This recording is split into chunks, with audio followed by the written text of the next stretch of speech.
আসসালামু আলাইকুম। সবাইকে স্বাগত জানাচ্ছি আমাদের আজকের ৪৯তম স্পেশাল বিসিএস শিক্ষার পূর্ণাঙ্গ প্রস্তুতির বিষয়ভিত্তিক অংশে। আমাদের আজকের বিষয় এডুকেশন, শিক্ষা। আপনারা ইতোমধ্যে অবগত আছেন যে শিক্ষা বিষয়ে ৪৯তম স্পেশাল বিসিএস এ সরকারি শিক্ষক প্রশিক্ষণ কলেজে পদের সংখ্যা ৩০টি। শিক্ষা বিষয় প্রস্তুতিতে আপনাদের এগিয়ে রাখতে আমাদের আজকের ক্লাসের গুরুত্বপূর্ণ আলোচনা সহায়তা করবে বলে আশা করছি। চলুন প্রথমে জেনে নেওয়া যাক আমাদের আজকের বিষয়ভিত্তিক অংশ শিক্ষার ক্লাসের টপিকগুলো। আমি মেন্টর হিসেবে আছি তানজিয়া রাতুল রনি, প্রভাষক শিক্ষা, সরকারি টিচার্স ট্রেনিং কলেজ, ফরিদপুর। আমার বিসিএস ব্যাচ 38। আমাদের আজকের ক্লাসের টপিকগুলো হচ্ছে ইফেক্টিভ লার্নিং এক্সপেরিয়েন্স,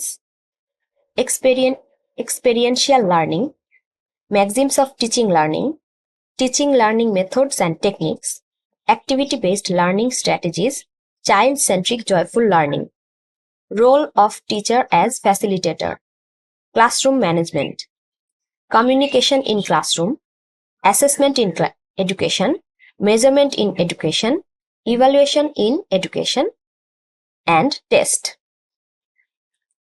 প্রতিটি টপিকের শেষে ওই টপিক সম্পর্কিত গুরুত্বপূর্ণ নমুনা এমসিকিউ সংযোজিত করা হয়েছে আজকের ক্লাসে, যা প্রশ্ন সম্পর্কে প্রতিযোগিতামূলক পরীক্ষায় আপনাদেরকে অবগত করবে এবং আত্মবিশ্বাস বাড়াতে সাহায্য করবে। শুরুতেই অভিজ্ঞতা ভিত্তিক শিখন কি?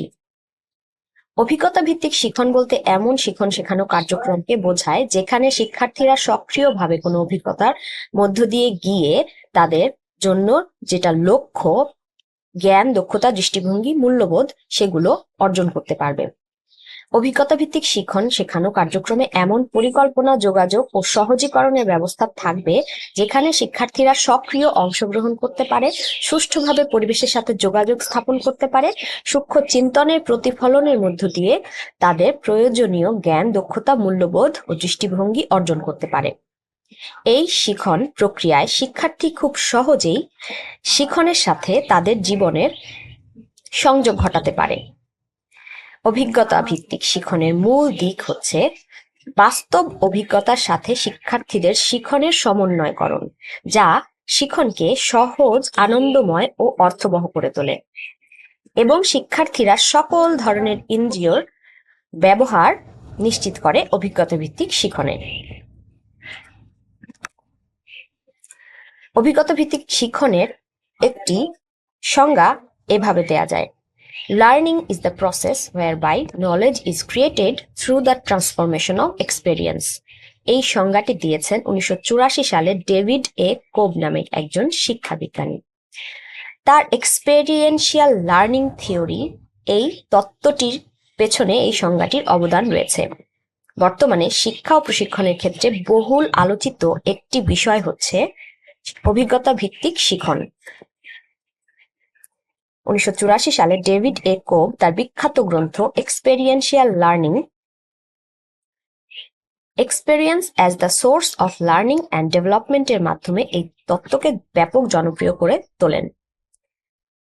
জেনে নেওয়া যাক এক্সপেরিয়েন্সিয়াল লার্নিং কি এবং কোবের এই লার্নিং চক্রে কি আছে। কোবের অভিজ্ঞতা ভিত্তিক শিখন তত্ত্বে 4টি স্তর রয়েছে। প্রথম স্তর বাস্তব অভিজ্ঞতা। এখানে শিক্ষার্থী অভিজ্ঞতা, অনুভূতি বা কোনো আবেগের আলোকে শিখন ঘটে। প্রতিফলনমূলক পর্যবেক্ষণে পূর্বের অভিজ্ঞতার বিষয়ে শিক্ষার্থী আরো ভাবার সুযোগ পায় এবং চিন্তা করে কেন, কিভাবে এই ঘটনাটি ঘটলো, এর ফলাফল কি হতে পারে। বিমূর্ত ধারণায় শিক্ষার্থী পূর্বের অভিজ্ঞতার আলোকে যে ত্রুটি থাকে সেগুলো শুধরে নিয়ে সিদ্ধান্ত গ্রহণ করতে পারে এবং পরবর্তী ধাপে এগিয়ে যেতে পারে। সক্রিয় পরীক্ষণে ভবিষ্যতে কিভাবে আচরণ করতে হবে, একই জাতীয় পরিস্থিতিতে কি হতে পারে, এই শিখন দিয়ে সামগ্রিকভাবে কি হবে, কি দক্ষতা সে অর্জন করবে, এগুলো বিবেচনা করে পরীক্ষণ করা হয়। কোবের অভিজ্ঞতা ভিত্তিক শিখন চক্রটি দেখতে এইরকম। প্রথমে রয়েছে প্রেক্ষাপট নির্ভর অভিজ্ঞতা, এরপরে প্রতিফলনমূলক পর্যবেক্ষণ, বিমূর্ত ধারণায়ন, সবশেষে সক্রিয় পরীক্ষণ। পরীক্ষায় প্রশ্ন আসে, কোবের অভিজ্ঞতা ভিত্তিক শিখন চক্রের প্রথম ধাপ কোনটি অথবা শেষ ধাপ কোনটি? এখানে কোবের অভিজ্ঞতা ভিত্তিক শিখন তত্ত্বটিকে বিস্তারিত ব্যাখ্যা করার প্রয়াস পাওয়া হয়েছে। কনক্রিট এক্সপেরিয়েন্স, প্রেক্ষাপট নির্ভর অভিজ্ঞতা। যে বিষয়ে যোগ্যতা অর্জন করানো হবে সে বিষয়ে শিক্ষক একটি বাস্তব অভিজ্ঞতার মধ্য দিয়ে শিক্ষার্থীকে নিয়ে যাবেন। এটি হতে পারে শিক্ষার্থীর নিজের অর্জিত বাস্তব অভিজ্ঞতা বা চারপাশের প্রত্যক্ষ ঘটনাবলী। সেখানে শ্রেণীকক্ষে ডিজিটাল কন্টেন্ট বা অভিনয়ের মাধ্যমে শিক্ষার্থীদের মধ্যে সেই অভিজ্ঞতা সঞ্চার করতে পারেন শিক্ষক। প্রত্যেক শিক্ষার্থীর কোনো একটা বিষয়ে কিছু পূর্বজ্ঞান বা পূর্ব অভিজ্ঞতা থাকে। যদি কোনো পূর্ব অভিজ্ঞতা নাও থাকে তবে সেখানে একটি দেখার বিষয় উপলব্ধি বা অনুধাবন করানো হয়। উদাহরণস্বরূপ বলা হয়েছে সপ্তম শ্রেণীর ড্রিম স্কুল সম্পর্কে শিক্ষার্থীদের অভিজ্ঞতা থাকে। যদি কোনো অভিজ্ঞতাই না থাকে তবে স্কুলে শিক্ষক একটি ছবি প্রদর্শন করে সেটি অভিজ্ঞতার সঞ্চার করানোর জন্য ব্যবহার করতে পারেন। এটিকে বলা হচ্ছে কনক্রিট এক্সপেরিয়েন্স। রিফ্লেক্টিং অবজারভেশন, প্রতিফলনমূলক পর্যবেক্ষণে কি হয়? পূর্ব অভিজ্ঞতাকে পর্যবেক্ষণ ও প্রতিফলন করে শেখার যে ধাপ সূচনা করা হয় তাই হলো প্রতিফলনমূলক পর্যবেক্ষণ। শিক্ষার্থীকে কিছু সময়ের জন্য অর্জিত অভিজ্ঞতার বিষয়টা নিয়ে ভাবার সুযোগ করে দেয়া হয়। যেমন শিক্ষার্থী তার ড্রিম স্কুল নিয়ে যে ছবিটি দেখলো সেটি দেখার পর তার মনে সেই স্কুলের চিত্র পরিবেশ আনুষঙ্গিক বিষয়ে আরেকটি চিত্র প্রতিফলিত হবে, যা শিক্ষার্থী যে স্কুল সম্পর্কে ধারণা, গতানুগতিক ধারণা তার বাইরে। এটি হচ্ছে প্রতিফলনমূলক পর্যবেক্ষণ। তৃতীয় ধাপে রয়েছে অ্যাবস্ট্রাক্ট কনসেপ্ট বা বিমূর্ত ধারণায়ন। এখানে শিক্ষক প্রয়োজনীয় তথ্য ও তত্ত্ব দিয়ে সহায়ক উপকরণের সাহায্যে শিক্ষার্থীর ভাবনাকে পূর্ণাঙ্গ রূপ দেবেন।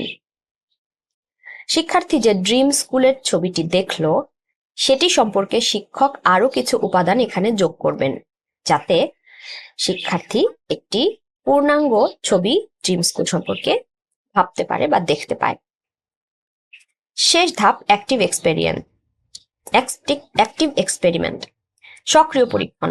অভিজ্ঞতা ভিত্তিক শিক্ষণ প্রক্রিয়ার সর্বশেষ ধাপে শিক্ষক বাস্তব কাজের মধ্য দিয়ে শিক্ষার্থীর শিক্ষণকে প্রয়োগ করার সুযোগ তৈরি করবেন। এখানে যে উদাহরণটি ব্যবহার করা হয়েছিল সেটির শেষ ধাপ বা সক্রিয় পরীক্ষণ হচ্ছে শিক্ষার্থী একটি ড্রিম স্কুলের চিত্র আঁকতে পারবে।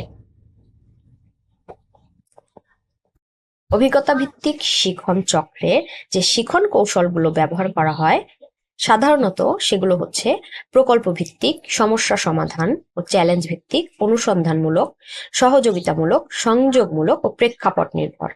যে শিখন প্রক্রিয়া শিক্ষার্থীর অর্জন, যে শিখন প্রক্রিয়ায় শিক্ষার্থীরা এগুলো অর্জন করে সেগুলো হচ্ছে অভিজ্ঞতা, পরিবেশের সাথে মিথস্ক্রিয়া, পর্যবেক্ষণ, হাতে কলমে কাজ, দলীয় কাজ, পঠন, স্মৃতিতে ধারণ। আরো একটি উদাহরণের মাধ্যমে অভিজ্ঞতা ভিত্তিক শিখন তত্ত্বটি সহজেই বুঝিয়ে দেওয়া যায়। একজন ছাত্র হয়তো জীবনে প্রথম ভাত রান্না করে দেখলো যে তার ভাত খুব নরম হয়েছে। এটি তার বাস্তব সুনির্দিষ্ট অভিজ্ঞতা, প্রথম ধাপ। এরপরে মনের অজান্তেই সে ভাতের অবস্থা চিন্তা করে দেখলো ভাতটি এরকম নরম হলো কেন, বা কেন রান্না করতে ঠিকমতো পারলাম না। এটি হচ্ছে শিক্ষার্থীর প্রতিফলনমূলক পর্যবেক্ষণ।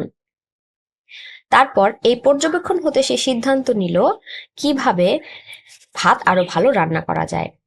এটি বিমূর্ত ধারণায়ন। এবার সেই সিদ্ধান্তের আলোকে এবার সে ঠিকঠাক মতো ভাত রান্না করতে পারলো। এভাবে এই তত্ত্বের মাধ্যমে শিক্ষার্থীর শিখন অর্জন হয়ে থাকে। অভিজ্ঞতা ভিত্তিক শিখনে কোবের চক্র নিয়ে যে প্রশ্নগুলো আসে পরীক্ষায় সেগুলোর নমুনা এখানে দিয়ে দেওয়া হয়েছে। প্রশ্ন 1, কোবের অভিজ্ঞতা ভিত্তিক শিখন চক্রে কয়টি ধাপ রয়েছে? উত্তর 4টি। প্রশ্ন 2, কোবের অভিজ্ঞতা ভিত্তিক শিখন চক্রের স্তর 9 কোনটি? উত্তর মূর্ত ধারণা। এবারে অভিজ্ঞতা ভিত্তিক শিখন নিয়ে আরেকটি তত্ত্ব বা মডেল সম্পর্কে আমরা জানব। একে বলা হচ্ছে অভিজ্ঞতার পিরামিড। এডগার ডেল আমেরিকার একজন শিক্ষাবিদ শিখনের ক্ষেত্রে এই কোন অফ এক্সপেরিয়েন্স বা অভিজ্ঞতার শঙ্কু বা অভিজ্ঞতার পিরামিড ধারণা প্রবর্তন করেছেন। তিনি তার audio visual methods in teaching নামক বইতে 1946 সালে এই তত্ত্বটি মডেলটি দিয়েছিলেন। এই তত্ত্ব মতে শিক্ষার্থী পড়ে শুনে বা পর্যবেক্ষণের মাধ্যমে যা শেখে বা ধারণ করতে পারে তার থেকে আরো বেশি তথ্য ধরে রাখে কোনো কিছু করার মাধ্যমে বা লার্নিং বাই ডুইং এর দ্বারা। মূর্ত থেকে বিমূর্ত ধারণার দিকে শিখন অগ্রগতি প্রকাশ করার জন্য এই মডেলটি দেয়া হয়েছে। ডেল তার মডেলে জোর দিয়ে বলেন যে শেখার অভিজ্ঞতায় যত বেশি ইন্দ্রিয় জড়িত থাকবে তত বেশি শিখন নিশ্চিত হবে। এই পিরামিডটি দেখতে কেমন? এডগার ডেলের অভিজ্ঞতার পিরামিড দেখতে এই রকম। পিরামিডটি ওপর থেকে নিচে কঠিন থেকে সহজ থেকে কঠিনের দিকে অগ্রসর হয়েছে।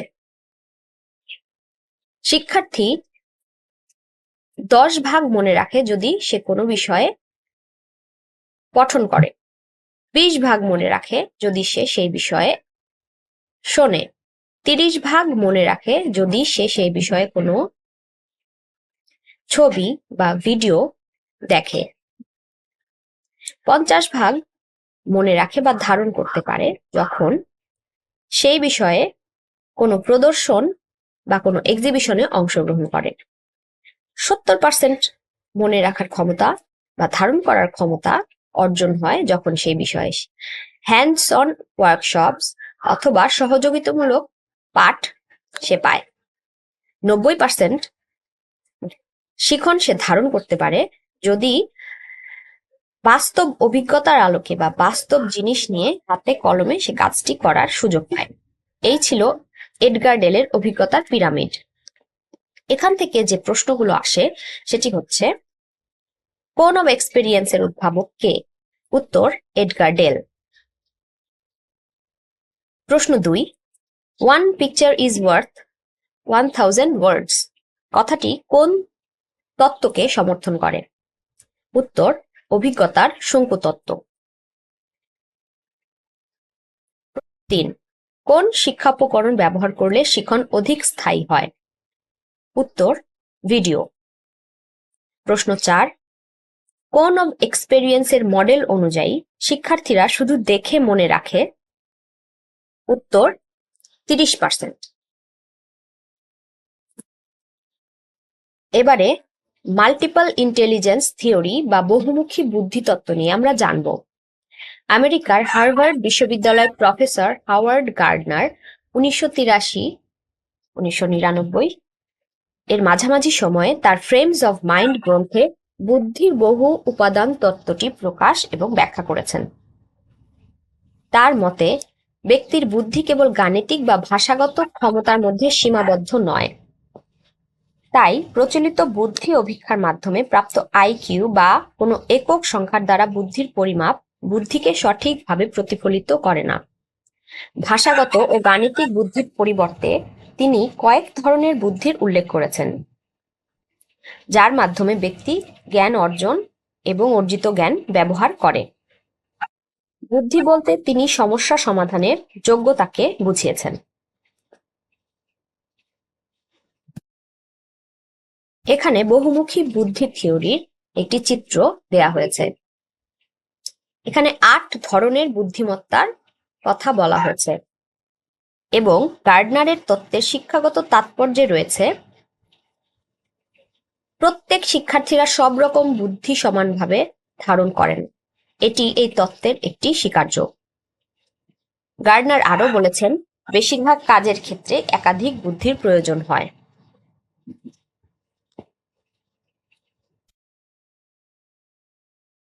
গার্ডনারের বহুমুখী বুদ্ধিমত্তার তত্ত্ব থেকে একটি গুরুত্বপূর্ণ প্রশ্ন পরীক্ষায় প্রায়ই দেখা যায়, সেটি হচ্ছে MWTL কি? গার্ডনারের বহুমুখী বুদ্ধিমত্তা তত্ত্ব থেকে MWTL এর ধারণা প্রচলিত হয়। M এ মাল্টিপল, W তে ওয়েজ, T তে টিচিং, L এ লার্নিং। অর্থাৎ শিক্ষণের জন্য শিক্ষার্থীকে নানান রকম অভিজ্ঞতার সুযোগ দিতে হবে।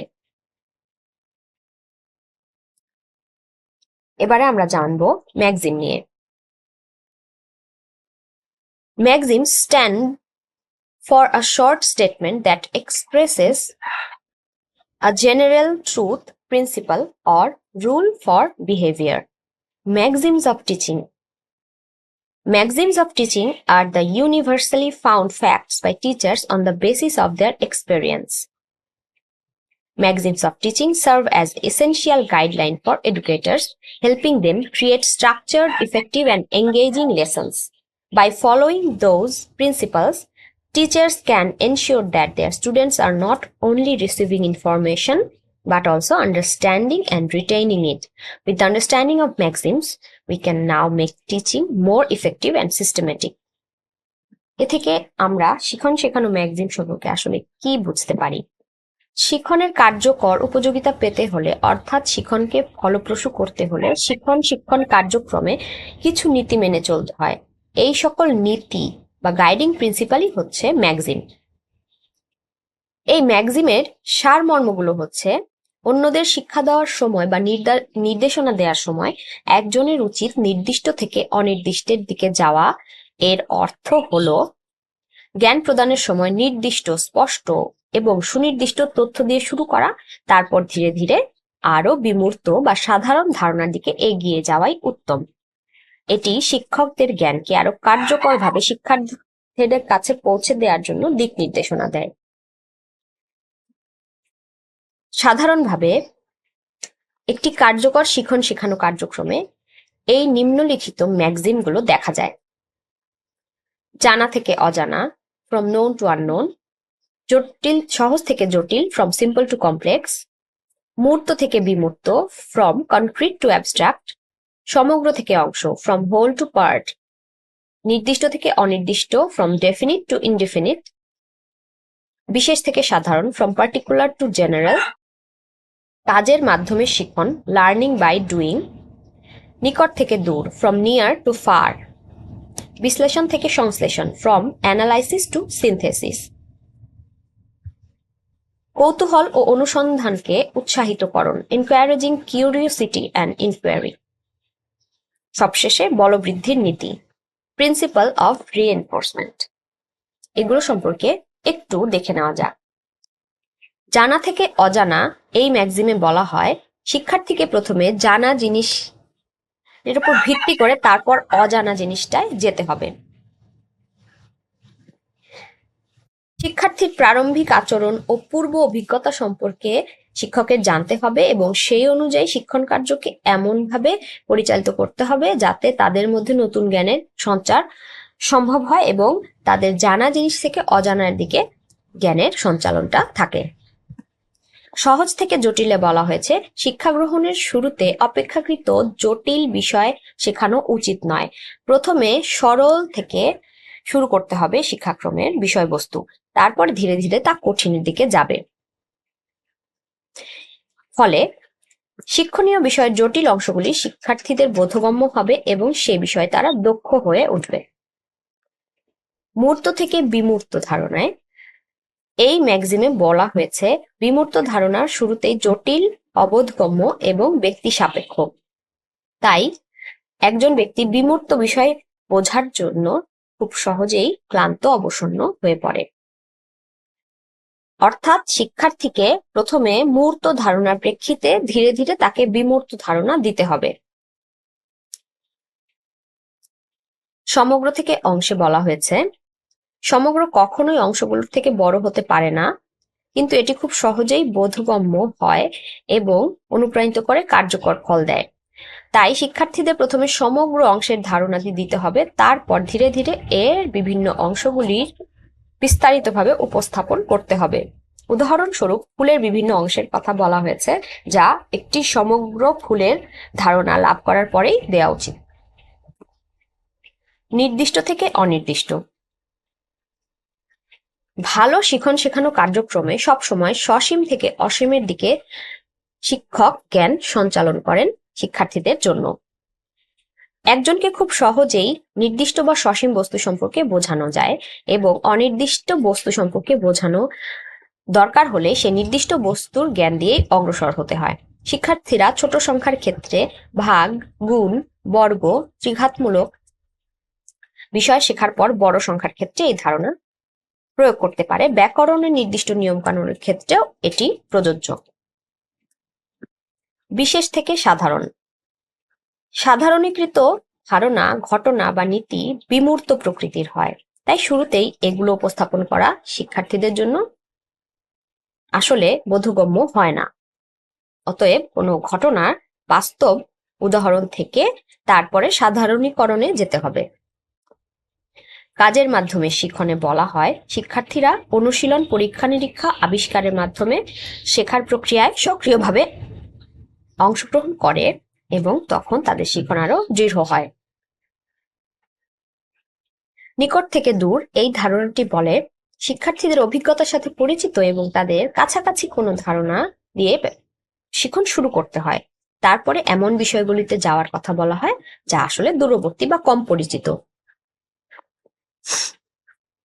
বিশ্লেষণ থেকে সংশ্লেষণে বলা হয়েছে প্রথমে কোনো বিষয়ের বিশ্লেষণ দ্বারা শিক্ষার্থীর শিখনকে স্থায়ী করতে হবে, তারপরে বিশ্লেষণের মাধ্যমে প্রাপ্ত শিখনের উপর ভিত্তি করে সংশ্লেষণে যেতে হবে।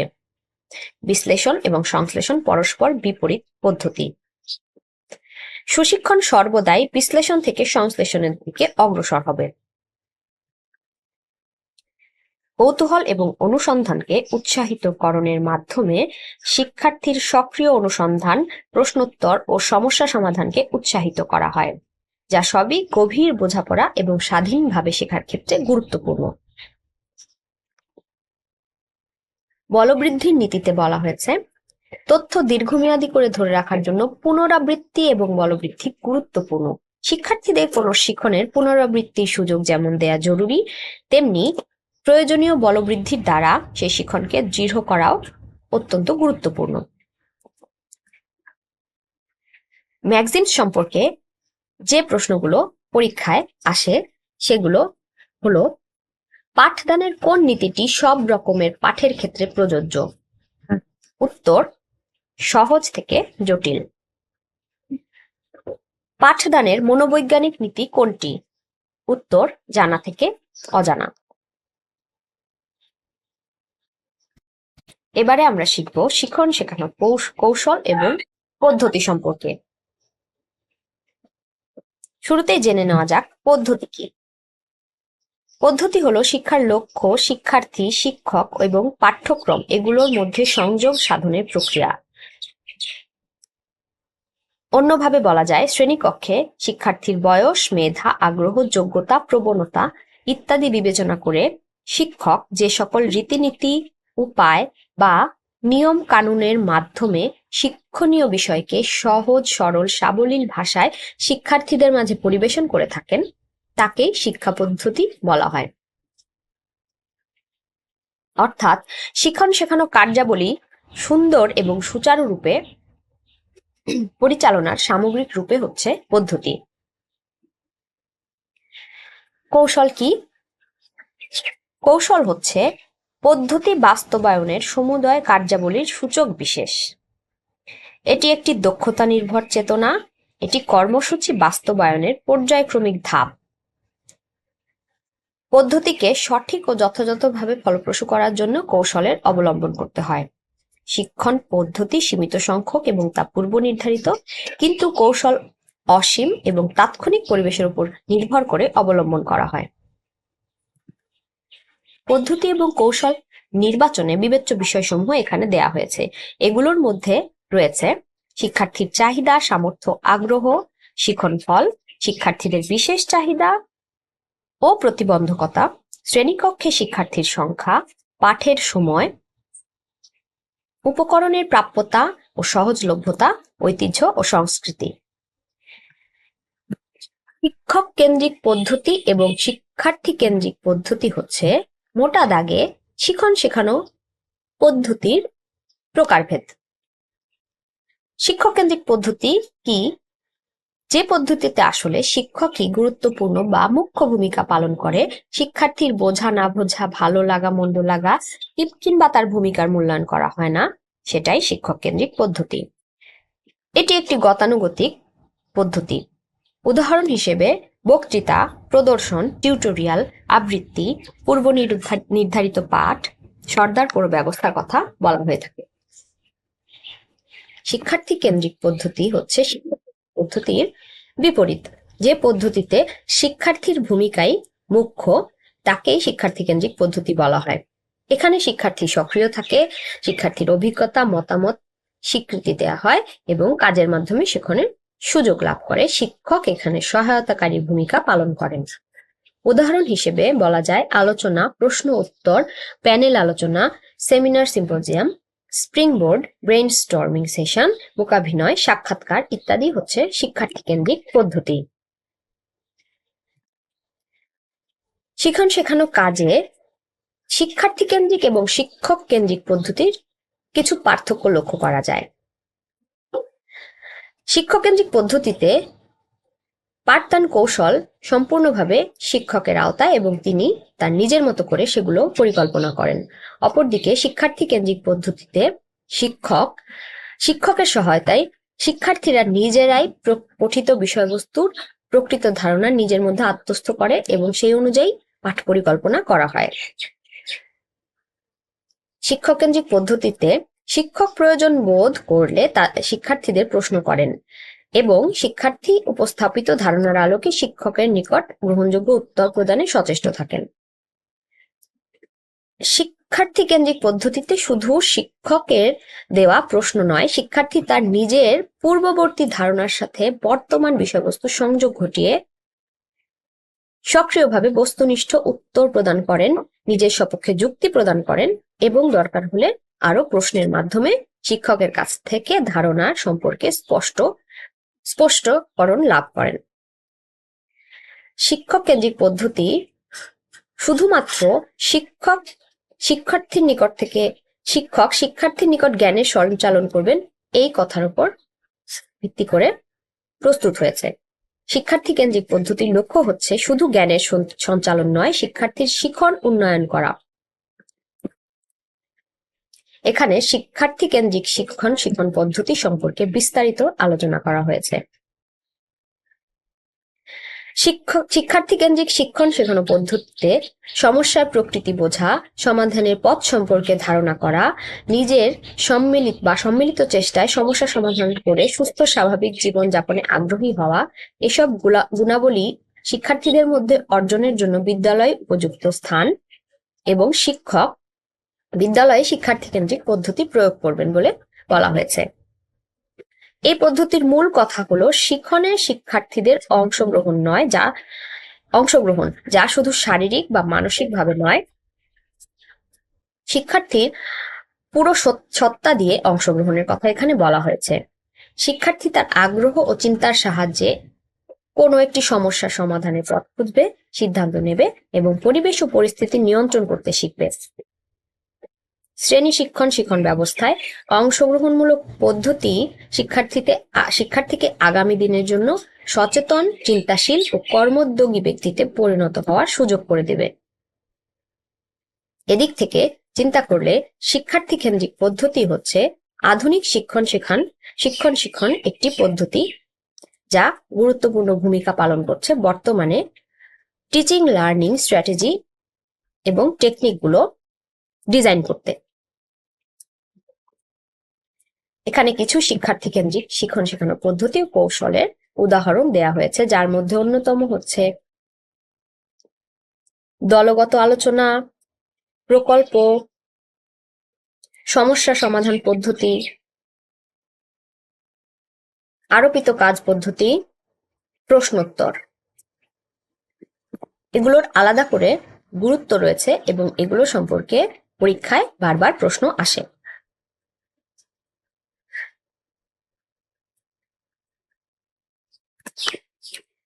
এবার এই টপিকের উপর কিছু গুরুত্বপূর্ণ প্রশ্ন।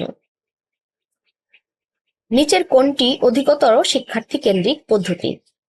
উত্তর দলীয় আলোচনা। প্রশ্ন, নিচের কোনটি শিক্ষক কেন্দ্রিক পদ্ধতি? উত্তর লেকচার বা বক্তৃতা পদ্ধতি।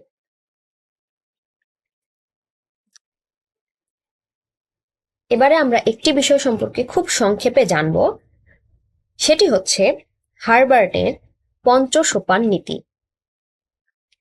ফ্রেডরিক হার্বার্ট নামের একজন শিক্ষাবিদ, আমেরিকান শিক্ষাবিদ, পাঠদানের ক্ষেত্রে 5টি ধাপ অনুসরণ করার কথা বলেন, যা বাঙালি শিক্ষাবিদ ও শিক্ষক প্রশিক্ষকদের কাছে পাঠ পরিকল্পনার পঞ্চসোপান বা হার্বার্টের পঞ্চসোপান নামে পরিচিত।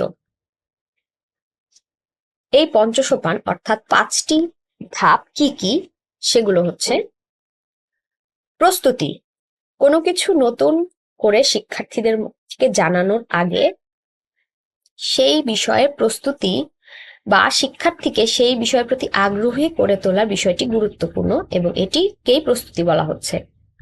উপস্থাপন, প্রস্তুতি পর্বের শেষে শিক্ষার্থীর শিখনকে কার্যকরী করতে হলে সফলভাবে শ্রেণীকক্ষে বিষয়টি উপস্থাপন করতে হয় এবং পূর্ব অভিজ্ঞতার আলোকে সেটি করতে হয়। সংযোগ, হার্বার্টের শিখন প্রক্রিয়ায় সংযোগ হলো শিক্ষার্থীর পূর্ব ধারণার সাথে শ্রেণীকক্ষে উপস্থাপিত পাঠের সাথে সংযোগ ঘটিয়ে তুলনাকরণের মাধ্যমে মিল এবং অমিল বা পার্থক্যগুলো বিবেচনা নিয়ে নতুন ধারণার সৃষ্টি। সাধারণীকরণ, পাঠদানের সাধারণীকরণ হলো কোনো একক শিখন অভিজ্ঞতা যা শ্রেণীকক্ষে শেখানো হয়েছে তা বাস্তব জীবনের একাধিক অভিজ্ঞতার সাথে এক দৃষ্টিকোণ থেকে দেখার প্রক্রিয়া। সর্বশেষে প্রয়োগ, শিক্ষক যা কিছু শেখান তা যদি তাৎক্ষণিকভাবে শিক্ষার্থীদের মাধ্যমে প্রয়োগ করাতে পারেন তাহলে ওই শিখন অপেক্ষাকৃত বেশি স্থায়ী হয়। হার্বার্টের পঞ্চসোপান নীতি নিয়ে প্রশ্নে আসে, হার্বার্টের পঞ্চসোপান নীতি কোন ক্ষেত্রে প্রযোজ্য? উত্তর পাঠ পরিকল্পনা। এছাড়াও প্রশ্নে আরো আসে, হার্বার্টের পঞ্চসোপান নীতি ধাপ কয়টি? উত্তর 5টি। এবারে আমরা পরবর্তী টপিকে চলে যাচ্ছি, অ্যাক্টিভিটি বেসড লার্নিং বা ABL. Activity based learning is mostly creating tasks, situations, activities, and other instructional ways to guide children to acquire, understand, and apply new information and skills that will help them in their studies and their lives. It involves them practically, personally, and socially. The research is clear that children learn better when they learn with 5 senses, when they can handle and apply their lessons, and when they are motivated with a clear sense of purpose. এখান থেকে activity based learning সম্পর্কে একটু ধারণা পাওয়া যায় এবং আমরা এ সম্পর্কে আরো বলতে পারি যে অ্যাক্টিভিটি বেসড লার্নিং বা কর্মকেন্দ্রিক শিক্ষা হচ্ছে কর্ম অভিজ্ঞতার উপর ভিত্তি করে এবং শিক্ষার্থীর সক্রিয়তা নীতির উপর ভিত্তি করে যে শিখন সেটাই হচ্ছে কর্মকেন্দ্রিক শিখন। এর মূল কথা কাজের মাধ্যমে শিক্ষা। অ্যাক্টিভিটি বেসড লার্নিং নিয়ে রুশো, ফ্রয়েবল, মন্টেসরি এবং ডিউই প্রমুখ বিশিষ্ট শিক্ষাবিদগণ বিস্তারিত আলোচনা করেছেন এবং এই কর্মভিত্তিক শিক্ষার উপর তারা বিশেষভাবে জোর দিয়েছেন শিক্ষার্থীদের সার্বিক বিকাশের জন্য। কর্মভিত্তিক শিক্ষণ কেবল ব্যক্তির মানবিক বিকাশ সাধনই করে না, বরং সামাজিক বিকাশেও সাহায্য করে। কর্মভিত্তিক শিক্ষণের মাধ্যমে শিক্ষক শিক্ষার্থী সম্পর্ক ভালো হয় এবং শিক্ষার্থীরা দলগত জীবনযাপনে অভ্যস্ত হয়, যা তাদের মধ্যে সহযোগিতা, সহমর্মিতা, সমানুভূতি প্রভৃতি সামাজিক গুণগুলি বিকশিত হতে সাহায্য করে। কর্মকেন্দ্রিক শিক্ষণের কিছু বৈশিষ্ট্য সম্পর্কে এখানে বলা হয়েছে। এগুলো হচ্ছে শারীরিক মানসিক বিকাশ, বৌদ্ধিক বিকাশ, জীবনের সঙ্গে সম্পর্ক, বৈচিত্র্য, সৃজনশীলতার বিকাশ, স্বনির্ভর নাগরিকত্বের প্রশিক্ষণ এবং শ্রমের প্রতি মর্যাদা।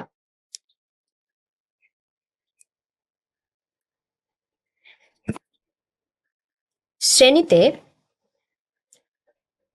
শিক্ষকের যে ভূমিকা কর্মকেন্দ্রিক শিক্ষণে তা কিছুটা এরকম। শিক্ষক create meaningful, interesting, active learning tasks, situation and other opportunities for student. প্রথমেই শিক্ষক সঠিক পরিকল্পনার মাধ্যমে শিক্ষার্থীদের জন্য অর্থপূর্ণ, মজাদার এবং সক্রিয় কিছু কাজের ব্যবস্থা করবেন, সুযোগ তৈরি করবেন শিক্ষার্থীদেরকে কর্মকেন্দ্রিক শিক্ষণে নিয়ে আসার জন্য। যে পরিকল্পনা তিনি করেছেন সেই বিষয়ে বাস্তবায়নের জন্য তার একটি পরিষ্কার এবং সংক্ষিপ্ত ইনস্ট্রাকশন থাকবে এবং দেখতে হবে শিক্ষার্থীদের জন্য এগুলো নিরাপদ, উপযুক্ত কিনা। শিক্ষক কর্মকেন্দ্রিক শিক্ষায় পরিকল্পনা সঠিকভাবে বাস্তবায়িত হচ্ছে কিনা সেটি মনিটর করবেন এবং প্রয়োজনীয় ফলাবর্তন দেবেন। শিক্ষক স্টুডেন্টদের দিক নির্দেশনা দেবেন যাতে তারা সহযোগিতামূলক পরিবেশে কার্যকরভাবে কর্মকেন্দ্রিক শিক্ষণটা বাস্তবায়িত করতে পারে। সবশেষে শিক্ষক শিক্ষার্থীদেরকে সহায়তা করবেন তাদের নিজেদের যে কাজ ছিল কর্মকেন্দ্রিক শিক্ষণ অভিজ্ঞতার দ্বারা সেটি মূল্যায়নে।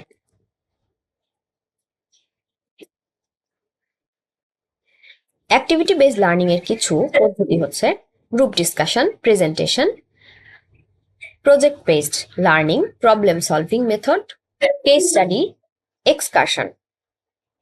অ্যাক্টিভিটি বেসড লার্নিং এর কিছু কৌশল হচ্ছে thinking maps, think pair share, role playing, drama, peer learning. Activity based learning বা কর্মকেন্দ্রিক শিক্ষণ নিয়ে যে প্রশ্নগুলো পরীক্ষার জন্য গুরুত্বপূর্ণ সেগুলো হচ্ছে: প্রশ্ন 1, শিক্ষণকে অধিক ফলপ্রসূ করার ক্ষেত্রে কোনটি বেশি জরুরি? উত্তর: কর্মকেন্দ্রিক পদ্ধতির ব্যবহার। প্রশ্ন 2, নিচের কোনটি কর্মকেন্দ্রিক পদ্ধতির উদাহরণ?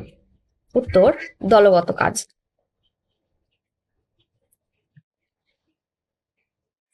এবারে একটি গুরুত্বপূর্ণ বিষয় সম্পর্কে আমরা শিখব। শ্রেণীকক্ষে শিক্ষার্থী কেন্দ্রিক শিক্ষণ পরিবেশ তৈরি করতে শিক্ষকের কাজ, যা প্রকৃতপক্ষে একজন ফ্যাসিলিটেটর বা সহায়তাকারীর কাজ হিসেবে বর্তমানে গণ্য করা হয়। শ্রেণীকক্ষে সকল বিষয়ে একটি অনুকূল পরিবেশ তৈরি করা ফ্যাসিলিটেটরের অন্যতম কাজ। শিক্ষার্থীদের অংশগ্রহণ নিশ্চিত করা, শিক্ষার্থীদের মাঝে উদ্দীপনার সৃষ্টি করা, সমস্যা সমাধানের জন্য শিক্ষণ কৌশল নির্ধারণ করা, শিক্ষার্থীদের নিয়মিত উপস্থিতি নিশ্চিত করা, লার্নারদের চাহিদা অনুযায়ী শিক্ষণ কার্যক্রম পরিচালনা করা, সঠিকভাবে মূল্যায়ন নিশ্চিতকরণ,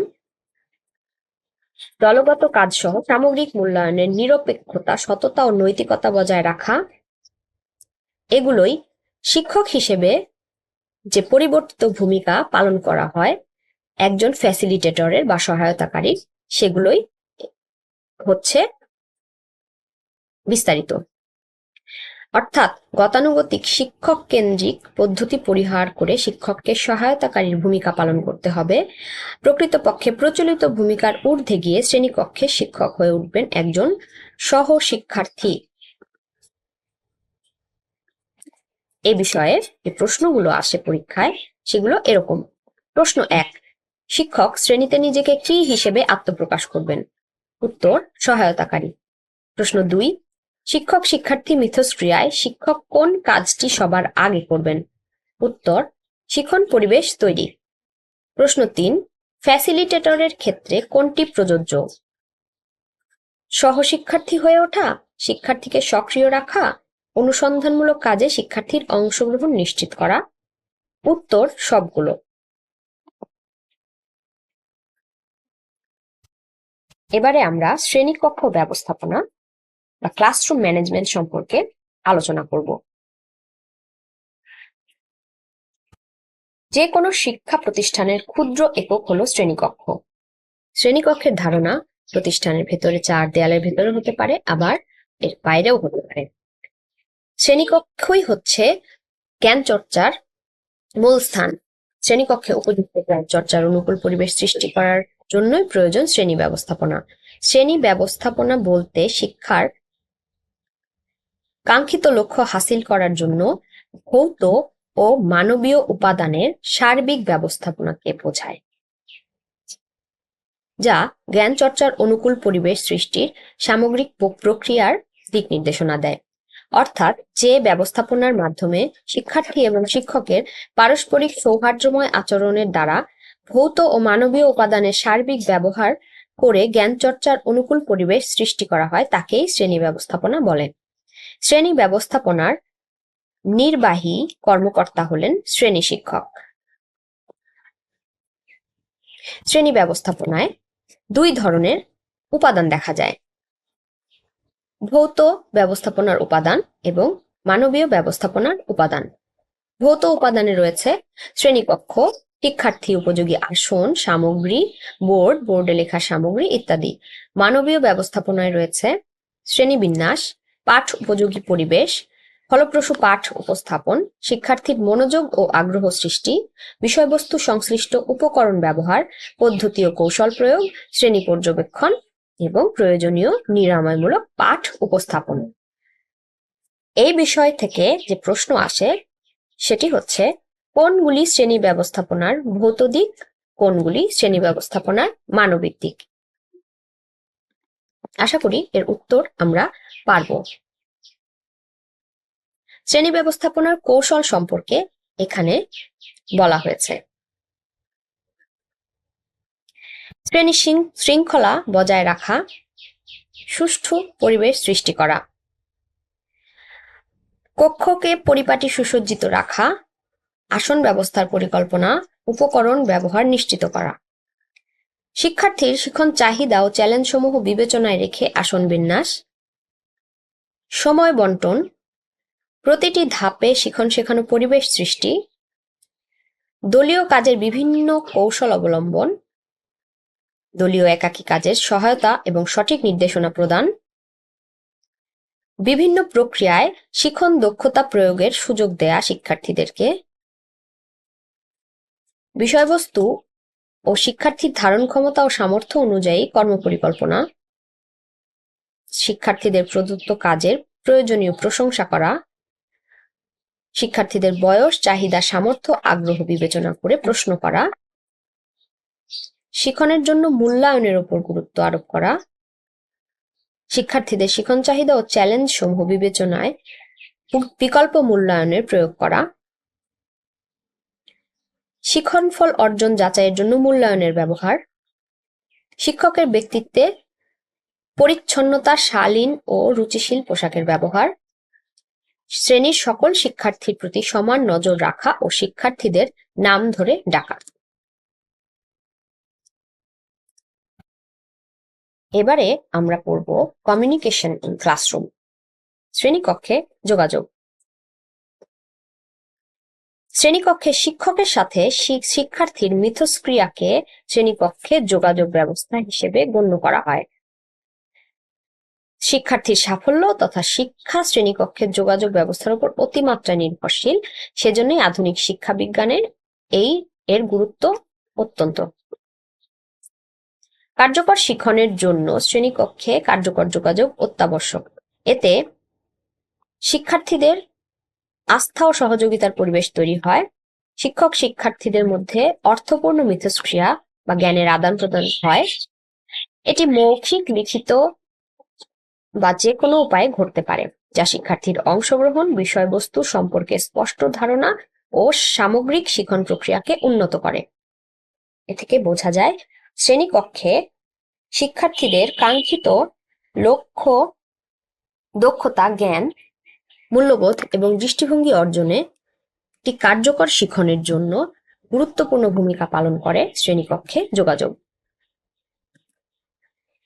শ্রেণীকক্ষে যোগাযোগের সাধারণত দুটি উপায় রয়েছে। একটি হচ্ছে ভার্বাল বা বাচনিক, আরেকটি হচ্ছে নন ভার্বাল বা অবাচনিক। শ্রেণীকক্ষ ব্যবস্থায়, যোগাযোগ ব্যবস্থায় উপকরণের ব্যবহার নিয়ে আমরা একটু পড়ব, যা পরীক্ষায় আসে, অর্থাৎ পরীক্ষার জন্য এগুলো জানা একটু গুরুত্বপূর্ণ। উপকরণকে প্রযুক্তির ভিত্তিতে দুই ভাগে ভাগ করা যায়: হার্ডওয়্যার উপকরণ এবং সফটওয়্যার উপকরণ। হার্ডওয়্যার উপকরণগুলোকে আবার ইন্দ্রিয় দক্ষতার ভিত্তিতে কয়েক ভাগে ভাগ করা হয়েছে। শ্রবণ ভিত্তিক উপকরণ, দর্শন ভিত্তিক উপকরণ, শ্রবণ ও দর্শন ভিত্তিক উপকরণ।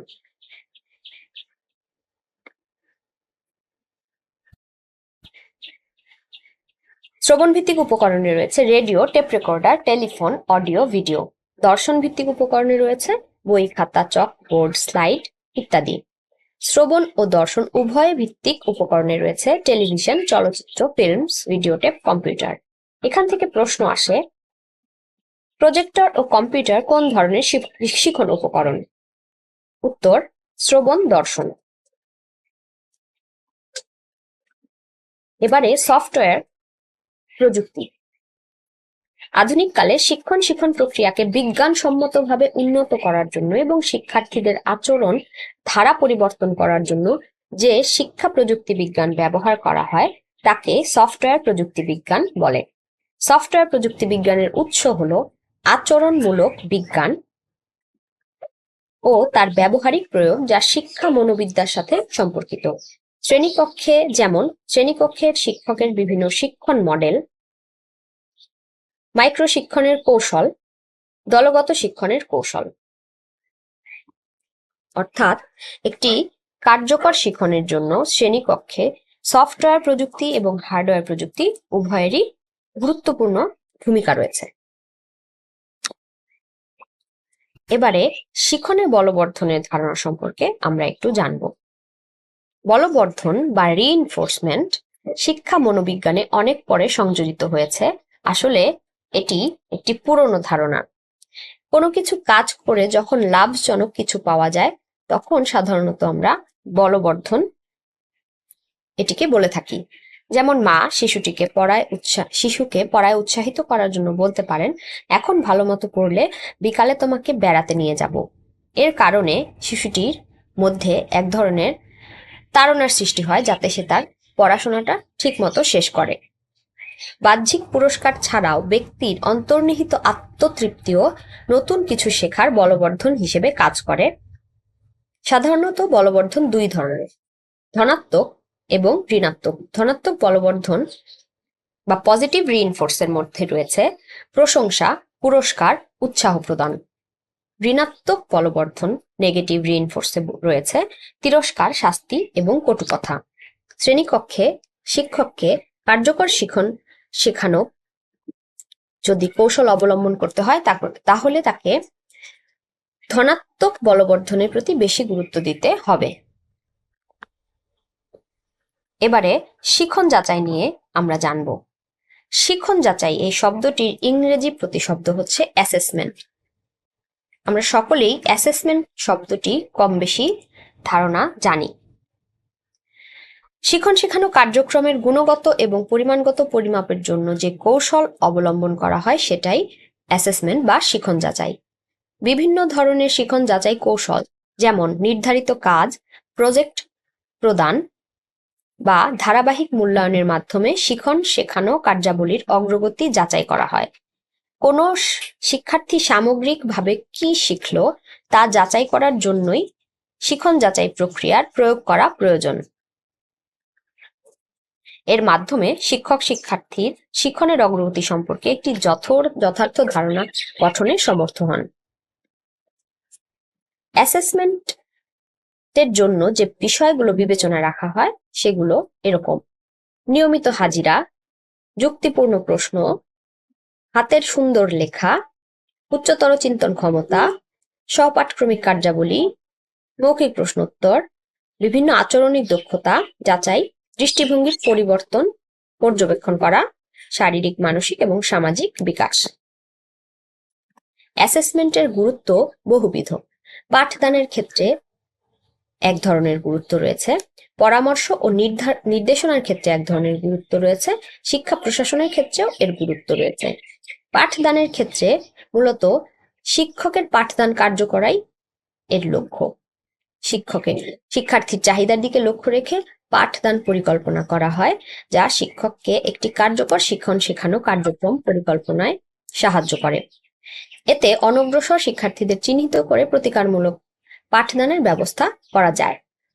পরামর্শ নির্দেশনার ক্ষেত্রে শিক্ষার্থীকে সঠিক নির্দেশনা দেওয়া, অকৃতকার্যতা সংখ্যা হ্রাস করা এবং ভবিষ্যৎ পরিকল্পনার ক্ষেত্রে এটি গুরুত্বপূর্ণ।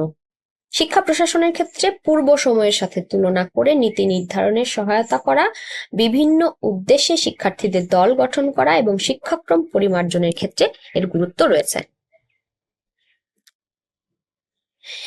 এবারে শিক্ষায় পরিমাপ সম্পর্কে আমরা জানার চেষ্টা করব। পরিমাপ শব্দটি সাধারণভাবে কোনো কিছুর পরিমাণ নির্ণয়ে ব্যবহার করা হয়।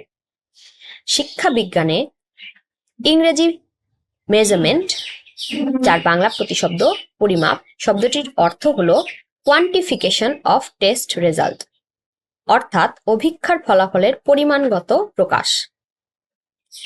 শিক্ষায় পরিমাপ বলতে শিক্ষার্থীর কোনো অর্জিত জ্ঞান বা কোনো বিশেষ দক্ষতা বা কোনো শক্তির বিশেষ দিকটির পরিমাপ বোঝায়। যেমন একজন শিক্ষার্থী গণিতে 85 নম্বর পেল, এই যে নম্বর প্রদানের প্রক্রিয়া, এটি পরিমাপ। সাধারণ অর্থে পরিমাপ হলো যে কোনো ঘটনাবলিতে অর্থপূর্ণ সঙ্গতরূপে সাংকেতিক চিহ্ন বা সংখ্যামূলক সংকেত প্রদান করার প্রক্রিয়া। অর্থাৎ পরিমাপ শব্দটির সাথে সংখ্যা ওতপ্রোতভাবে জড়িত। পরিমাপ শব্দটি বললেই একটি সংখ্যাগত দিক আমাদের চোখের সামনে ভেসে ওঠে। পরিমাপের সংজ্ঞায় হেলমস্টেড-স্টর বলেছেন, measurement has been defined as the process of obtaining a numerical description of the extent to which a person or thing possesses characteristics, অর্থাৎ কোনো ব্যক্তি বা বস্তুর মধ্যে যেসব বৈশিষ্ট্য রয়েছে সেসব বৈশিষ্ট্যের ব্যাপ্তির সংখ্যামূলক বর্ণনার প্রক্রিয়াকেই পরিমাপ বলা হচ্ছে। শিক্ষায় পরিমাপের অত্যন্ত গুরুত্ব রয়েছে। শিক্ষায় পরিমাপ দ্বারা শিক্ষার্থীর বৈশিষ্ট্য পরিমাপকে বোঝায়। এতে শিক্ষার্থীর অর্জিত জ্ঞানের তুলনা করা যায়। শিক্ষায় পরিমাপ দ্বারা শিক্ষার্থীর নিজস্ব উন্নতি সম্পর্কে অবহিতকরণের ব্যবস্থা করা যায়। সামগ্রিকভাবে শিক্ষার লক্ষ্য উদ্দেশ্য পরিমাপ এবং মূল্যায়নে সহায়তা করা শিক্ষায় পরিমাপের অন্যতম গুরুত্ব। শিক্ষায় মূল্যায়ন কি? মূল্যায়ন শব্দটির ইংরেজি প্রতিশব্দ হচ্ছে ইভ্যালুয়েশন। মনোবিদ ওয়েজলি বলেন, it indicates all kinds of efforts and all kinds of the quality, value and effectiveness to ascertain of desired quality, value and effectiveness of desired outcomes. It is a compound of objective evidence and subjective observation. It is total and final estimate. অর্থাৎ মূল্যায়ন হচ্ছে যাবতীয় প্রচেষ্টা ও উপায় যার সাহায্যে কাঙ্ক্ষিত উদ্দেশ্যগুলি পরিমাণগত ও গুণগতভাবে পরিমাপ করা যায়। নৈর্ব্যক্তিক প্রমাণ সকল এবং ব্যক্তিগত পর্যবেক্ষণ উভয়ই এই প্রচেষ্টা বা উপায়ের অন্তর্ভুক্ত। মূল্যায়নের একটি বৈশিষ্ট্য হলো এটি সামগ্রিক ও চরম নির্ধারক। এখানে কিছু শব্দ আমরা দেখতে পাচ্ছি। মূল্যায়ন হচ্ছে পরিমাণগত ও গুণগত প্রকাশ। এতে নৈর্ব্যক্তিক প্রমাণ সকল, অবজেক্টিভ এভিডেন্স এবং ব্যক্তিগত অবজারভেশন, পার্সোনাল অবজারভেশন সবকিছুই গুরুত্বের সাথে বিবেচনা করা হয়। অর্থাৎ এটি একটি সামগ্রিক এবং চরম নির্ধারক যা কোনো শিক্ষার্থীর সম্পর্কে কোনো একটি পাঠের শেষে সামগ্রিক সিদ্ধান্ত নিতে সাহায্য করে। শিক্ষায় মূল্যায়নের স্বরূপ। Nature of evaluation in education. মূল্যায়নে শিশুর আচরণ সম্যকভাবে নির্ণয় করা হয়। এটি শিশুর পরিবর্তনশীল বুদ্ধির পরিমাপ করে। এটি শিক্ষা প্রক্রিয়াকে উন্নত করে। মূল্যায়ন বিবরণ এবং সংখ্যাধর্মী দুই দিকেই হয়। এটি শিক্ষার্থীর ব্যক্তিত্ব পরিমাপ করে। এনসিইআরটি কর্তৃক প্রকাশিত কনসেপ্ট অফ ইভ্যালুয়েশন ইন এডুকেশনে মূল্যায়নকে একটি প্রক্রিয়া হিসেবে বলা হয়েছে যার দ্বারা 3 ধরনের উদ্দেশ্য অর্জন করা যায়। এগুলো হচ্ছে শিক্ষার নির্ধারিত লক্ষ্যের সার্থকতা বিচার, শিখন অভিজ্ঞতার কার্যকারিতা বিচার, পরিমাপ পদ্ধতিগুলোর উপযুক্ততা বিচার। অর্থাৎ মূল্যায়ন শিক্ষার্থীর অর্জনে যেমন গুরুত্বপূর্ণ ভূমিকা পালন করে, তেমনি শিখন শেখানো কার্যাবলীর কার্যকর পরিকল্পনায়ও সাহায্য করে। শিক্ষায় মূল্যায়নের প্রয়োজনীয়তা নানাবিধ। লক্ষ্য উদ্দেশ্য পরিবর্তন পরিমার্জনে সাহায্য করে। পাঠদান পদ্ধতি নির্বাচন, পাঠদান অগ্রগতির তুলনা, শিক্ষামূলক সিদ্ধান্ত গ্রহণের সহায়তা, শিক্ষাক্রম সংস্কার ও উন্নয়ন, শিক্ষামূলক সমস্যার সমাধান, সংস্কারমূলক শিক্ষণ পরিকল্পনা, এই সব কিছুই শিক্ষায় মূল্যায়নের প্রয়োজনীয়তা নির্দেশ করে। এবারে মূল্যায়ন দুই ধরনের হয় সাধারণত, সামেটিভ বা সামষ্টিক মূল্যায়ন। কোনো কোর্স সমাপ্তিতে শিক্ষার্থীরা প্রত্যাশিত শিখন সামর্থ্যগুলি কি পরিমাণ অর্জন করেছে তা নির্ণয় করে গ্রেড নির্ধারণ করা হয় এই মূল্যায়নে।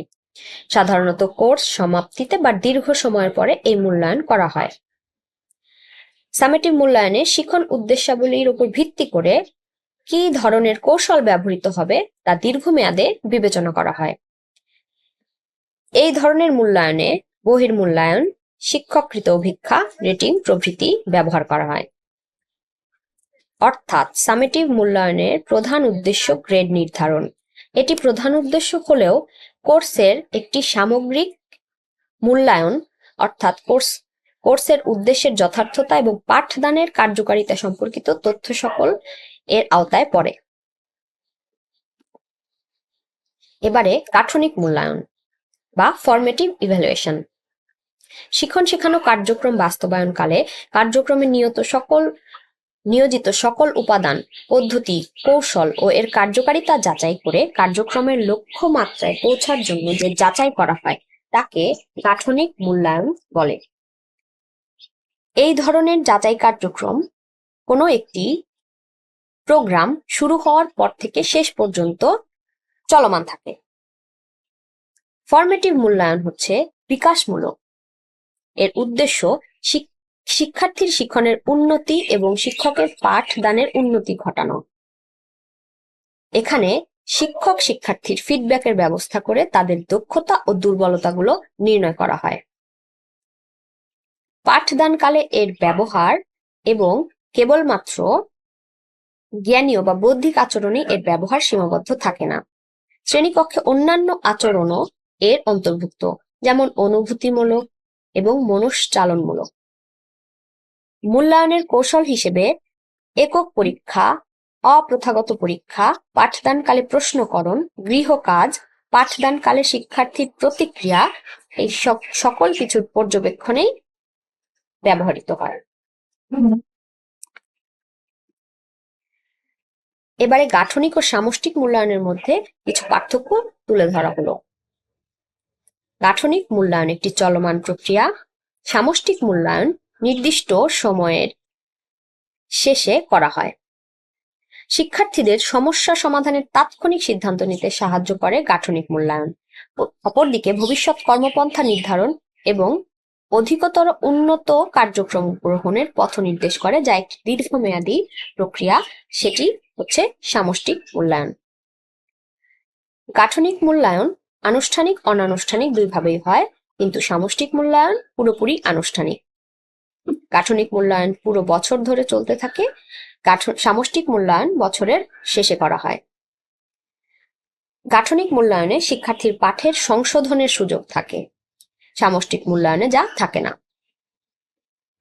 গাঠনিক মূল্যায়নে শিক্ষার্থীর পারদর্শিতার সামগ্রিক চিত্র পাওয়া যায় না, কিন্তু সামষ্টিক মূল্যায়নে শিক্ষার্থীর পারদর্শিতার একটি সামগ্রিক চিত্র পাওয়া যায়, যা শিক্ষার্থীর পরবর্তী ধাপের শিখন শেখানো কার্যক্রমে সিদ্ধান্ত গ্রহণে ব্যবহৃত হয়। এবারে শিক্ষায় মূল্যায়ন ও পরিমাপের তুলনা নিয়ে আরেকটু বিস্তারিত আলোচনা। কার্যাবলীর উদ্দেশ্য অনুযায়ী শিক্ষায় মূল্যায়ন ও পরিমাপের তুলনা করা হয়। শিক্ষার উদ্দেশ্য অনুযায়ী মূল্যায়নের এবং পরিমাপের তুলনা করা যায়। প্রক্রিয়া অনুযায়ী মূল্যায়ন এবং পরিমাপের তুলনা হয়। বৈশিষ্ট্য অনুযায়ী মূল্যায়ন এবং পরিমাপের তুলনা বা পার্থক্য করা যায়। শিক্ষার্থীর আচরণ অনুযায়ী এই দুটোর মধ্যে পার্থক্য রয়েছে। কৌশল অনুযায়ী বিকাশের দিক থেকে, পাঠ পদ্ধতির সংশোধনে, সামগ্রিক বিশ্লেষণের দিক থেকে, মূল্যমান বিচারকরণের দিক থেকে, এই সকল কিছুই বিবেচনায় রেখে পরিমাপ এবং মূল্যায়নের তুলনা করা যায়। এবারে শিক্ষায় পরিমাপ এবং মূল্যায়ন শিক্ষণ যাচাই থেকে গুরুত্বপূর্ণ কিছু প্রশ্ন। প্রশ্ন 1, মূল্যায়নের উদ্দেশ্য হচ্ছে শিক্ষণ উদ্দেশ্যের উত্তর পরিমাপ ও গুণগত অবস্থা যাচাই। প্রশ্ন 2, কোনো ব্যক্তি একটি সুনির্দিষ্ট বৈশিষ্ট্য কতটুকু অর্জন করেছে তার সংখ্যাগত প্রকাশ হচ্ছে পরিমাপ। প্রশ্ন 3, পরিমাপ ও মূল্যায়নের পার্থক্য হলো পরিমাপ আংশিক, মূল্যায়ন সার্বিক।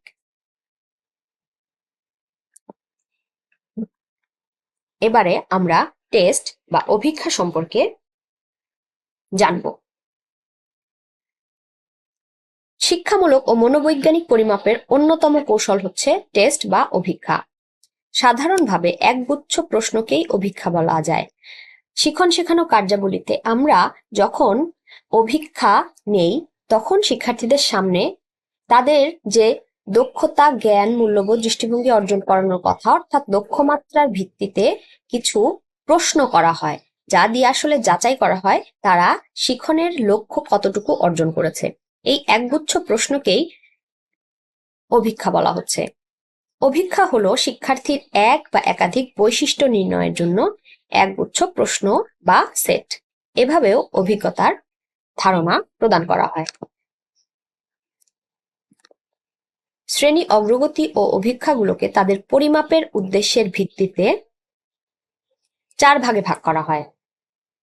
পারদর্শিতার অভিক্ষা, অ্যাচিভমেন্ট টেস্ট, নির্ণায়ক অভিক্ষা, ডায়াগনস্টিক টেস্ট, পূর্বাভাসমূলক অভিক্ষা, প্রোগনস্টিক টেস্ট, জরিপ অভিক্ষা বা সার্ভে টেস্ট। আবার পরীক্ষা গ্রহণের পদ্ধতি অনুসরণ করে শ্রেণী ও অগ্রগতি অভিক্ষাগুলোকে 4 ভাগে ভাগ করা হয়। 1, সংক্ষিপ্ত উত্তর জাতীয় রচনামূলক অভিক্ষা, short answer essay type test. 2, দীর্ঘ উত্তর জাতীয় রচনামূলক অভিক্ষা, long answer essay type test. 3, নৈর্ব্যক্তিক অভিক্ষা, অবজেক্টিভ টাইপ টেস্ট। 4, মৌখিক অভিক্ষা বা ওরাল টেস্ট। এই সকল প্রকার অভিক্ষাই একজন শিক্ষার্থীর শিক্ষার লক্ষ্য উদ্দেশ্য অর্জনের যাচাইকে পরিমাপ করার জন্য ব্যবহৃত হয়। অভিক্ষা নির্বাচনের সময় নিচের বৈশিষ্ট্যগুলোর প্রতি লক্ষ্য রাখা উচিত। অভিক্ষার যথার্থতা, অভিক্ষার নির্ভরযোগ্যতা, অভিক্ষার নৈর্ব্যক্তিকতা, অভিক্ষার আদর্শায়ন, অভিক্ষার প্রয়োগশীলতা, অভিক্ষার পরিমিততা, অভিক্ষার সম্পূর্ণতা, অভিক্ষার মান নির্ণয়ের সরলতা। এখান থেকে অভিক্ষার যথার্থতা, অভিক্ষার নির্ভরযোগ্যতা, অভিক্ষার নৈর্ব্যক্তিকতা, এই 3টি অত্যন্ত গুরুত্বপূর্ণ বৈশিষ্ট্য। অভিক্ষার যথার্থতা বলতে এখানে বোঝাচ্ছে যে লক্ষ্য আমরা আসলে পরিমাপ করতে চাই, অভিক্ষার প্রশ্ন দ্বারা সেই লক্ষ্যটি পরিমাপ করা হচ্ছে কিনা। অভিক্ষার নির্ভরযোগ্যতা হচ্ছে আজকে যদি 10 জন শিক্ষার্থী এই অভিক্ষার প্রশ্নে পরীক্ষা দেয় বা অংশগ্রহণ করে পরীক্ষায়, তাহলে যে ফলাফল হবে 1 মাস পরেও যদি একই পরীক্ষা একইভাবে নেওয়া হয় তাহলে ফলাফল একই থাকবে। অভিক্ষার নৈর্ব্যক্তিকতা বলতে বোঝায় যে বাইরের সকল রকম প্রভাব মুক্ত থেকে এই অভিক্ষাটার শিক্ষার্থী অংশগ্রহণ করতে পারবে, অর্থাৎ শিক্ষকের কোনো বায়াসনেস এই অভিক্ষার অবজেক্টিভিটিতে কোনো প্রভাব ফেলতে পারবে না। এই বৈশিষ্ট্যগুলো অভিক্ষার ক্ষেত্রে খুবই গুরুত্বপূর্ণ। এবারে আমাদের একটি টপিক যেটি অভিক্ষার আদর্শায়িতকরণে পরিসংখ্যানের ব্যবহার, এটি সম্পর্কে আমরা একটু জানব। প্রথমে জেনে নেওয়া যাক পরিসংখ্যান কি। পরিসংখ্যান হচ্ছে এমন একটি বিজ্ঞান যার সাহায্যে পরিমাপ সম্পন্ন তথ্যের উপস্থাপন, সংগ্রহ ও বিশ্লেষণ করে অর্থপূর্ণ ব্যাখ্যা প্রদান ও সিদ্ধান্ত গ্রহণ করা যায়। শিক্ষা বিজ্ঞানের সকল শাখায় এবং প্রায়োগিক ক্ষেত্রে পরিসংখ্যানের প্রয়োগ অনস্বীকার্য। পরীক্ষার ফলাফলে প্রাপ্ত নম্বরকে বিন্যস্ত করে অর্থপূর্ণ রূপ দেয় শিক্ষার পরিসংখ্যান। শিক্ষার্থীদের অর্জিত জ্ঞানের তুলনামূলক পরিমাপ করা হয় এর দ্বারা। বোধগম্যতার জন্য গাণিতিক উপাত্তকে সারণীবদ্ধ করে চিত্তাকর্ষক লেখচিত্রের মাধ্যমে প্রকাশ করা কাজটি করে পরিসংখ্যান। নানা ক্ষেত্রে পরীক্ষা পদ্ধতি, পাঠদান পদ্ধতি, উপকরণ ব্যবহারের মাত্রা এবং প্রক্রিয়ার সাথে পরিসংখ্যানের সম্পর্ক রয়েছে। একাধিক শিক্ষা প্রতিষ্ঠানের নানাবিধ কার্যক্রমের তুলনামূলক অর্থবহ বিশ্লেষণও পরিসংখ্যানের মাধ্যমে করা হয়। অভিক্ষা ও পরীক্ষার ফলাফল ব্যাখ্যাকরণের জন্য পরিসংখ্যান গুরুত্বপূর্ণ ভূমিকা পালন করে। এই কাজগুলো সাধারণত এভাবে হয়ে থাকে: গড়, মধ্যক ও প্রচুরক নির্ণয়, আদর্শ বিচ্যুতি নির্ণয়, স্বাভাবিক বণ্টন, নম্বর বণ্টনের ব্যাখ্যাকরণ বা বিশ্লেষণ। আমরা খুব সংক্ষেপে এই কাজগুলোর গড়, মধ্যক, প্রচুরক নির্ণয়ের সূত্রগুলো জানব। অবিন্যস্ত উপাত্ত: এলোমেলো কিছু উপাত্ত থেকে গড় নির্ণয়ের নিচের সূত্র ব্যবহার করা হয়। তার আগে একটু উল্লেখ করে নেওয়া ভালো যে প্রতিযোগিতামূলক পরীক্ষায় গাণিতিক ব্যাখ্যামূলক প্রশ্ন আসার হার খুব কম। সাধারণত গড়, মধ্যক, প্রচুরকের সূত্রগুলো এখানে আসে এবং খুব অল্প পরিসরে গাণিতিক ব্যাখ্যা সহ এই প্রশ্নগুলোর উত্তর দিতে হয়। তাই আমাদের গড়, মধ্যক, প্রচুরকের সূত্রগুলো প্রথমে জানতে হবে এবং আমাদের আজকের ক্লাসের এটি হচ্ছে শেষ টপিক। প্রথমেই জেনে নেওয়া যাক অবিন্যস্ত উপাত্ত থেকে গড় নির্ণয়ের সূত্র।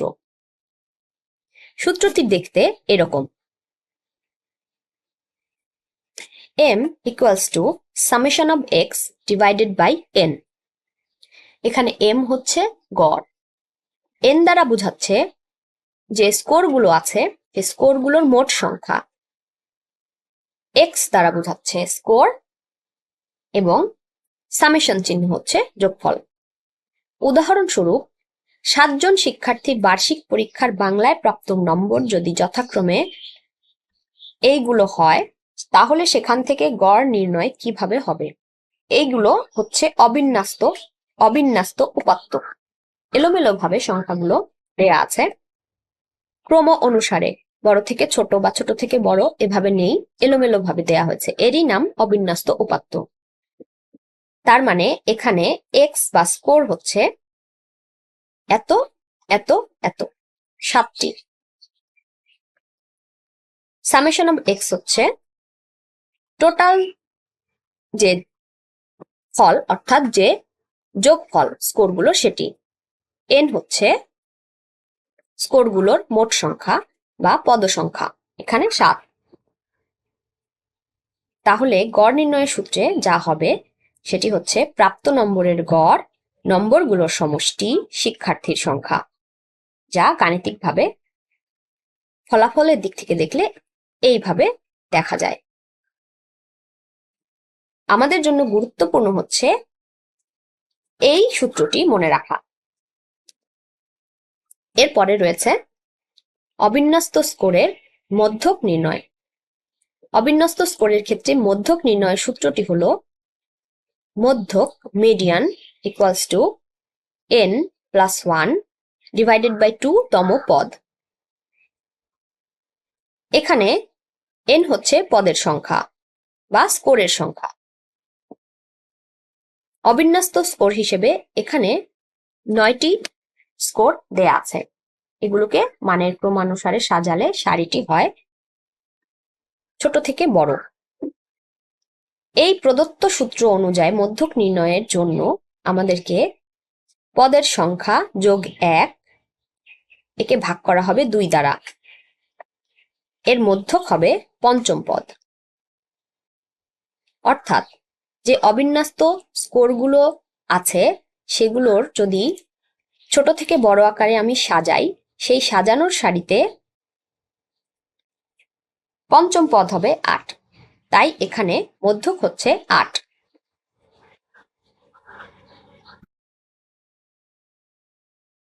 আমাদের জন্য গুরুত্বপূর্ণ এই সূত্রটি মনে রাখা। এবারে প্রচুরক। ইংরেজি মোড শব্দের অর্থ রীতি বা প্রথা। সমাজের অধিকাংশ লোক যা করে তাই রীতি বা প্রথা। এই দৃষ্টিকোণ থেকে বলা যায় কোনো স্কোর গুচ্ছের মধ্যে যে স্কোরটি সবচেয়ে বেশিবার আসে তা হলো প্রচুরক। পরিসংখ্যানের ভাষায় স্কোর গুচ্ছের মধ্যে যে স্কোরটি সর্বাধিকবার পুনরাবৃত্তি হয় তাকে প্রচুরক বা মোড বলা হয়। প্রচুরক দুই প্রকার, স্থূল প্রচুরক এবং প্রকৃত প্রচুরক। পুঙ্খানুপুঙ্খ বিশ্লেষণ ছাড়া প্রাথমিক ধারণা লাভের জন্য যে প্রচুরক ব্যবহার করা হয় তাকে স্থূল প্রচুরক বলে। অবিন্যস্ত স্কোর থেকে স্থূল প্রচুরক নির্ণয়ের জন্য আমাদেরকে পুঙ্খানুপুঙ্খ বিশ্লেষণে যেতে হবে না, দেখতে হবে সবচেয়ে বেশিবার কোন স্কোরটি এসেছে। যেমন 12 জন শিক্ষার্থী যথাক্রমে 15, 25, 27, 17, 20, 26, 24, 25, 25, 25, 26 ও 28 নম্বর পেল। স্কোরগুলোকে ক্রম অনুসারে সাজালে, অর্থাৎ ছোট থেকে বড় সাজালে এভাবে এদেরকে পাওয়া যাবে। এখানে 25 স্কোরটি সর্বোচ্চ 4 বার এসেছে, সুতরাং স্থূল প্রচুরক হলো 25। অর্থাৎ পুঙ্খানুপুঙ্খ বিশ্লেষণ বা কোনো ধরনের সূত্র ব্যবহার ছাড়াই এটি নির্ণয় করা যায়। প্রকৃত প্রচুরক। যে প্রচুরক একেবারে সঠিক নির্দেশক বিন্দুটি নির্ণয় করে সেটি হচ্ছে প্রকৃত প্রচুরক। অবিন্যস্ত স্কোর থেকে প্রকৃত প্রচুরক নির্ণয়। কোনো ফ্রিকোয়েন্সি বন্টনের প্রকৃত প্রচুরক বলতে বোঝায় সেই বিন্দুটি যেখানে বন্টনের সবচেয়ে বেশি পরিমাণ স্কোর কেন্দ্রীভূত হয় সেটিকে স্কোরের কেন্দ্রিকতার শীর্ষ বলা চলে।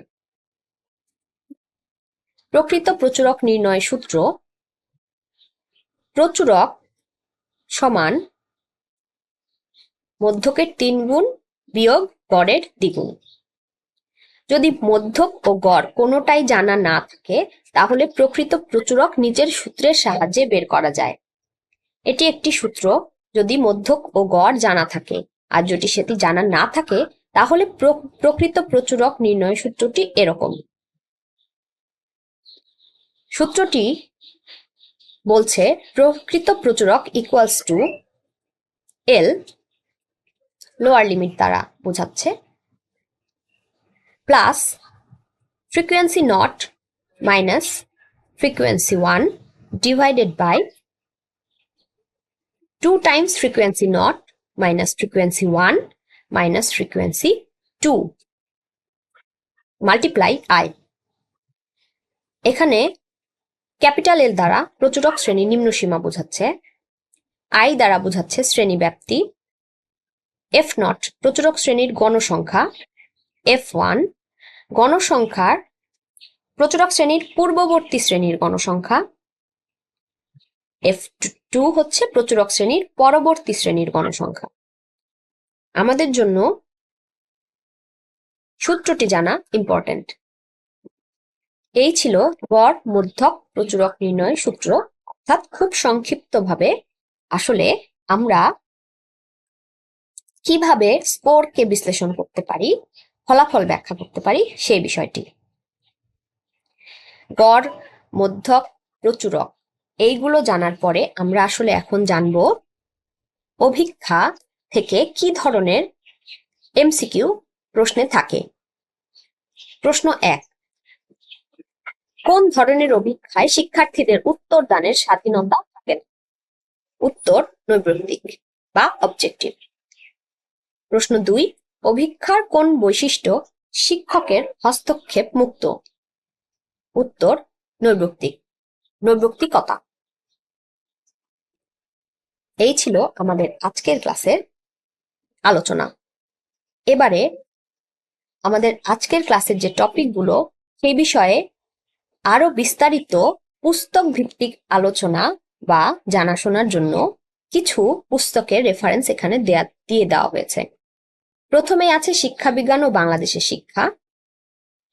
লিখেছেন 4 জন: ডক্টর আবুল মালেক, ডক্টর মরিয়ম বেগম, ডক্টর ফখরুল ইসলাম এবং শেখ শাহবাজ রিয়াদ। দ্বিতীয় বইটির নাম প্রারম্ভিক শিক্ষাবিজ্ঞান। লিখেছেন মোহাম্মদ মুজিবুর রহমান।